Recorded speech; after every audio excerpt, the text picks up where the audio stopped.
శ్రీ గురుభ్యో నమః. పూజా మందిరాల్లో అఖండ దీపం పెడుతూ ఉంటారు కొంతమంది.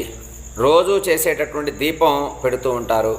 అటువంటి దీపం కొండెక్కింది అంటాం. అంటే ఒక్కోసారి ఆగిపోతూ ఉంటుంది, ఆరిపోతూ ఉంటుంది, నూనె అయిపోయి కూడా ఆరిపోతూ ఉంటుంది, గాలి వచ్చి ఆరిపోతూ ఉంటుంది. ఇట్లాంటివి సహజంగా జరుగుతూ ఉంటాయి.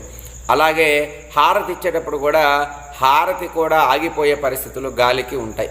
ఇలాంటివి ఏమైనా పూజ మధ్యలో వ్రతాలు చేసేటప్పుడు కనుక జరిగితే ఏదైనా అరిష్టమా అని బాధపడుతూ ఉంటారు.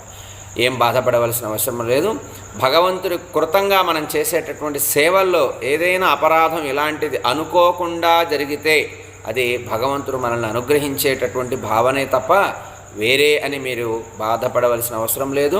అనుమానంతో భయముతో పూజ చేయవద్దు. భగవత్ స్వభావం ఎప్పుడూ కూడా ప్రేమని ఆనందాన్ని ఇచ్చేదే తప్ప భయాన్ని స్వార్థాన్ని కలిగించేది కాదు దైవ పూజ అని గమనించాలి.